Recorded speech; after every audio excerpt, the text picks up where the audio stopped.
მედიკამენტების სია, რომლებზეც რეფერენტული ფასები ვრცელდება, გაფართოვდება ცვლილებები ფარმაცევტული პროდუქტის რეფერენტული ფასების ჩამონათვალის დამტკიცების შესახებ ბრძანებაში უკვე შესულია და წამლებზე ფასების ზედაზღვარი დამატებით ასობით მედიკამენტზე დაწესდა. კიდევ ერთი მნიშვნელოვანი საკითხი, რომელიც სახელმწიფომ წამოიწყო სოციალურად დაუცველთა ბაზის გადამოწმება. რა პროცესები მიმდინარეობს ჯანდაცვისა და სოციალური მომსახურების სექტორებში? რა შეცვლის ეს გადაწყვეტილებები, როგორია დარგის სპეციალისტების მოლოდინები და არის გათვალისწინება მოუწევს ჯანდაცვის პოლიტიკის გამსაზღვრელ უწყებებს. სტუმართან ჯანდაცვის დამოუკიდებელ ექსპერტთან მარინა ბერაძესთან ერთად ვისაუბრებთ. მოგესალმებით, ძალიან დიდი მადლობა გადაცემაში სტუმრობისთვის. იმის გათვალისწინებით, რომ ჯანდაცვის სისტემა, მედიკამენტების ფასები, სოციალურად დაუცველთა ფასები, ეს ის თემებია, რომელიც ყველა ჩვენ გასკვეხება და ძალიან აქტუალურია. ბუნებრივია, ამ თემის დამოუკიდებელი შეფასება ძალიან მნიშვნელოვანია. თავდაპირველად დავიწყოთ რეფერალური ფასებით. გამართლა თუ არა რეფერალური ფასების დაწესება მედიკამენტების იმ კონკრეტულ ზღვარზე და იმან რომ რეალურად ეხლა ახალი გადაწყვეტილება მომზადდა დანარჩენ მედიკამენტებზე გავრცელების მიზნით, ეს შეცვლის თუ არა იმ თავარ პრობლემას, რომელიც დღეს ბაზარზე არსებობს მაღალ ფასთან დაკავშირებით, იმიტომ რომ ჩვენ ყველას, მათ შორის მეც, თქვენს და ყველას, ვინც ახლა ჩვენ ამ გადაცემას უყურებს, ქვეცნობიერადაც და ისედაც რეალურად, როცა შევდივართ ამათვე აფთიაქში წამლის საყიდლად, რეალურად სახეზე გვხვდება გაზრდილი ფასი. მიუხედავად იმისა, რომ ყველა გვეუბნება, რომ არა, ეს გაზრდილი არ არის, ან დავუშვათ გაზრდილია, მაგრამ არა ისეთი დოზით, რეალობა გვაქვს სახეზე, ხო? ბევრად მეც ვიხდით, ვიდრე ვიხდით აქამდე. რას ცვლის რეფერალური ფასების რეფერალური სისტემა მთლიანობაში მედიკამენტების ფასებთან დაკავშირებით? კი ბატონო, მოგესალმებით, ძალიან დიდი მადლობა მოწვევისთვის და იმისთვის, რომ ყოველთვის ვცდილობთ სიღრმისეულად განიხილოთ აი ეს მოძრაობა, რაც სახელმწიფოში მიმდინარეობს თუნდაც ამ მხრივ. მოდით დავიწყოთ იქედან, რომ ჩვენმა ქვეყანამ 2012 წლიდან აიღო მოდელი, რომელიც არის საყოველთაო ჯანდაცვის მოდელი. ეს იმას ნიშნავს, რომ ჩვენ სახელმწიფოში მაცხოვრებელი ადამიანებისთვის უნდა იყოს აუცილებლად ყველასთვის ხელმისაწვდომი ჯანდაცვის სერვისები. აი, აქედან გამომდინარე არის აუცილებელი იმ რეფორმების ჩატარება, რომელიც ბოლო პერიოდში უფრო ინტენსიურად მიმდინარეობს. ეხლა რატომ არ დაიწყო თავიდანვე?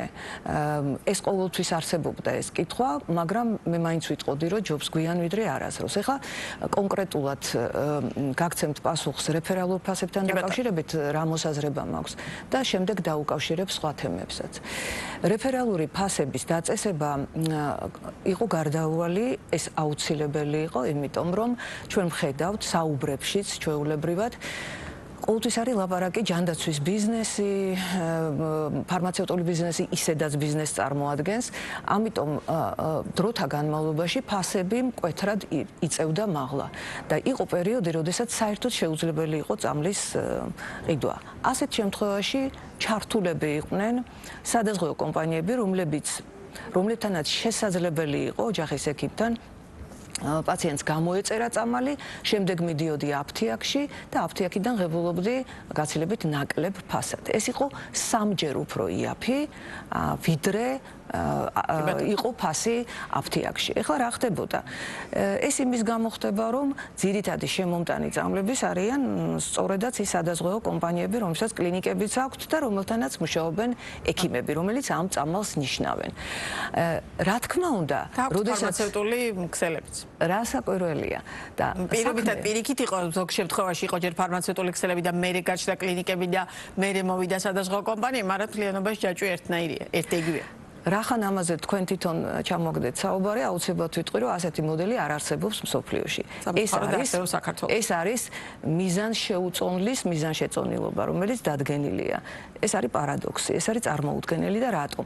წარმოიდგინეთ, ფარმაცევტული კომპანია ყოველთვის არის ბიზნესი და მოგებაზე ორიენტირებული, ის ყოველთვის დაინტერესებულია, რომ გაყიდვების რაოდენობა მეტი იყოს, გაყიდვები მეტი რო იყოს, მან უნდა შექმნას მოთხოვნაც. მოთხოვნის შექმნა არ უჭირს, იმიტომ რომ ამას აკეთებს მისი, თქვათ, სადაზღვევო კომპანიის ექიმი, რომელიც უზრუნველყოფს აი ამ მოთხოვნას და ნიშნავს იმ წამლებს, რომლებზედაც უკვე არის საუბარი, რომ ზედმეტი რაოდენობით ინიშნება წამლები. მაშინ, როდესაც ექიმის ფინანსური ინტერესი არის დასჯადი. და ეს ყველა ქვეყანაში ასეა. ეხლა რას აკეთებენ სხვა ქვეყნები აი სანამ რეფერალურ ფასებთან? ამს მიმართ რადგან შევეხეთ ამ ნაწილში გადაწყვეტილებამ რომ ეს ნაწილი გაკონტროლებული იყო ცოტა მიღებული გადაწყვეტილებაზე მაგ საუბარი რეალური შედეგი ამ დრომდე ვერ მოიტანა ანუ კონკრეტულად მაინც გვაქვს ახეზე ეს პრობლემა რა ეს ახლა მე და თქვენ საუბრობთ დიახ, რა თქმა უნდა, კვლავ სახეზეა, იმიტომ რომ მიზეზი რაც იწვევს ამას, ის არ არის მოხსნილი, არ არის მოხსნილი. ჩვენ სახეზე გვაქვს მიზეზ შედეგობრივი კავშირები. წარმოუდგენელია, ჩვენ ველოდეთ სხვა შედეგს და ის მექანიზმები არ შევცვალოთ, ანუ სისტემური ცვლილება არ განმოხორციელოთ და ამ მიმართულებით საკანონმდებლო ბაზა არ განვამტკიცოთ. ეხლა მე მინდა ერთი დადებითი რაღაც ვთქვა, ეს რა არის, იცით, რასაც მე ვუყურებ რომ ხდება სისტემურად სხვადასხვა მიმართულებით რეფორმების გატარება. რატომ? იმიტომ რომ წარმატება ჯანდაცვის სფეროში არ არის დამოკიდებული მხოლოდ სამედიცინო დაწესებულების კარგ მუშაობაზე. ეს მოითხოვს ძალიან დიდ პასუხისმგებლობას. ისეთი დარგების განვითარებაზე, როგორც არის ეკონომიკა, განათლება, ინფრასტრუქტურა და ასე შემდეგ. და შრომითი ბაზარი, რომელიც არის აუცილებელი. ანუ ეს პოლიტიკა, რომელზეც ახლა მე და თქვენ საუბრობთ, მათ შორის განსაკუთრებით ახლა ფარმაცევტულ ან რეფერალურ ფასებთან მიმართებაში შეცვლის იმ რეალურ სურათს, რომელიც გვაქვს, როდესაც ჩვენ საუბრობთ მედიკამენტებზე მაღალ ფასებზე, რადგან ფასებს ვეხებით ბოლო პერიოდში ძალიან აქტუალური თემაა, მათ შორის სამთავრობო თუ საპარლამენტო კომისიები მედიკამენტების ნაწილსაც შეისწავლიან, ჯერ სურსაც ნაწილს ეხება საპარლამენტო კომისია. მთავრობამ ამ თემაზე უკვე მოусმინა, ხო მე ფარმაცევტული სექტორის წარმომადგენლებს. რეალურად გაჩნდება დაუშვათ თქვენში ექსპერტულ წრეებში, დამოუკიდებელ ექსპერტებში განცდა, რომ ამ მიმართულებით ნაბიჯები იდგმება შემცირების მიმართულებით? თუ დაუშვათ ეს მაინც ჯერ საუბრების დონეზეა და კონკრეტული გადაწყვეტილებები არ ჩანს? მინდა დაგეთანხმოთ იმაში, რომ კონკრეტული ასე ვთქვათ შედეგი არ მოყოლია ამას. უბრალოდ კარგი არის ის, რომ საუბრები ამ თემაზე დაიწყო და დაიწყო ძირეულად და აქ არის საუბარი იმაზე, რომ ეს განხილვები უნდა გადავიდეს საკანონმდებლო ორგანოში და სწორედ იმ საკანონმდებლო ორგანოში უნდა მოხდეს კანონით დაყოფა ამ სფეროების, რომ არავითარ შემთხვევაში ერთი სუბიექტის ხელში არ უნდა იყოს ეს ყველაფერი.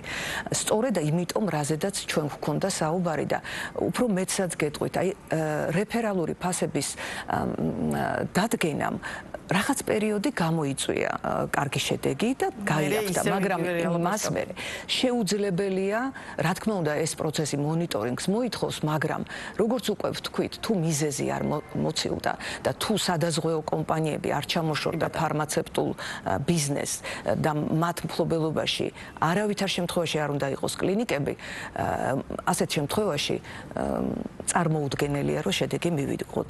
ეს იქნება არარეალური, მაგრამ მე რაღაც როგორც ექსპერტს მაქვს იმისი იმედი, რომ სწორედ ამ მიმართულებით მედი საუბრები. უბრალოდ ძალიან რთულია ამ ეტაპზე, აი ის შენობა დაანგრიო, რომელიც წლებს 10 წლის განმავლობაში დიახ. და კიდევ ის რომ ამ კავშირების მიდგომა ბევრად ასე ფრთხილი მიდგომა ჭირდება ამ საკითხს, რომ დაუშვათ პრობლემა არ შეიქმნას კიდევ სხვა მიმართულებით, რომ რეალურად რაღაც ან დეფიციტი მივიღოთ, ან რაღაც ამგვარ. რა თქმა უნდა, დეფიციტის მიღების თუ ეს ხელოვნურად იქნება დეფიციტი, მაშინ უნდა გატარდეს სხვა ტიპის ღონისძიებები, იმიტომ რომ ეს უკვე საბოტაჟია, საბოტაჟს თავისი შემადგენელი აქვს იურიდიული და ასე შემდეგ, მაგრამ ჩვენ ხომ ამას ვაკეთებთ არა იმისთვის, რომ ვიბრძოლოთ, ვიღაცები დავიჭიროთ, ვიღაცები გავაუბედუროთ. ჩვენ გვინდა, რომ ჩვენთან ჯანდაცვა იყოს ხელმისაწვდომი და ხარისხიანი. ეს ორივე ერთად არის შესაძლებელი, რომ და ჩვენი საუბრის ბოლოს კიდევ ერთ თემა, სოციალურად დაუცველების ბაზის განახლება. ძალიან მძიმე მოსასმენია, როდესაც ვიღებთ ვისმენთ, რომ ამ ბაზაში არიან ადამიანები, რომელთა შემოსავალიც ბევრად აღემატება, მათ შორის თუნდაც მის სოციალურად, ანუ აი დაუცველის თანხას, რომელსაც ამ შემთხვევაში იღებდნენ ისინი. რა ფაქტორებმა განაპირობა, რომ სოციალურად დაუცველთა ბაზაში ასეთი მდგომარეობა გვაქვს და რატომ არ შეიძლებოდა, ან თუ შეიძლებოდა, რომ უფრო ადრე გადამოწმებულიყო ეს ბაზები, რომ დაუშვათ დღეს კიდევ უფრო ჯანსაღი მდგომარეობა გქონდათ? ძალიან კარგი კითხვაა. საერთოდ ეს პროცესი პროცესები ყოველთვის მოითხოვს მუდმივ მონიტორინგს. ანუ გადამოწმება უნდა ხდებოდეს აუცილებლად ძალიან ხშირად. ანუ 5 წლებში ერთხელ არა. ეს უნდა ხდებოდეს მუდმივად, ეს მუდმივი პროცესი უნდა იყოს, მაგრამ ამის განხორციელება სჭირდება არა მხოლოდ ფინანსური მხარდაჭერა, ამას სჭირდება ასევე ადამიანური რესურსიც. რაც ნაკლებია და სწორედ აი ის მიმართულება, რაც შრომით ბაზარზე ახლა შეინიშნება, რომ ცვლილებები უნდა განხორციელდეს, მე ასე ვფიქრობ, რომ აი ამის დაარეგულირების კვლევამ, რომელიც ჩატარდა, აღმოჩნდა, რომ რეალურად საერთოდ სხვა მიმართულებით გვაქვს მოთხოვნა, სხვა მიმართულებით იქნებიან კადრები და მე უკვე რეალურად ბიზნესს აქვს სერიოზული დეფიციტი კადრებთან მიმართებაში. ან რთული სურათი გვაქვს ამ ნაწილში. დიახ და აი კიდევ ერთხელ არ მინდა რომ გამომჩნდეს პასუხისმგებლობის შესახებ.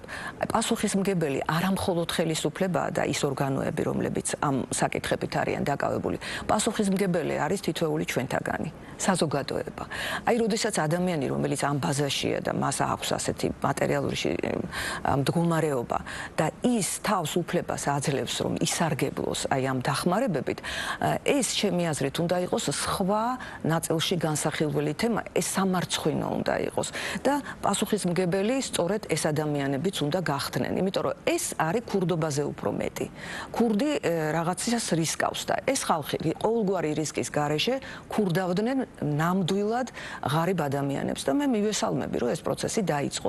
მე მაქვს იმედი, რომ ეს პროცესი სწორად ჩატარდება ახლანდელი ტექნოლოგიების პირობებში, რომელიც ელექტრონულად გვაძლევს საშუალებას ვაკონტროლოთ, საერთოდ არ წარმოადგენს პრობლემას, აი ასეთი, ვთქვათ, სიების დახვეწა და აი ამაში წესრიგის დაცვა. კი ბატონო, ძალიან დიდი მადლობა საინტერესო საუბრისთვის, წარმატებებს გისურვებ და სიამოვნებით გიმასპინძლებთ სხვა დროსაც ამ და სხვა აქტუალურ თემებზე სასაუბრად. მარინა ბერაძე იყო ბიზნეს პარტნიორის პირდაპირ ეთერის სტუმარი.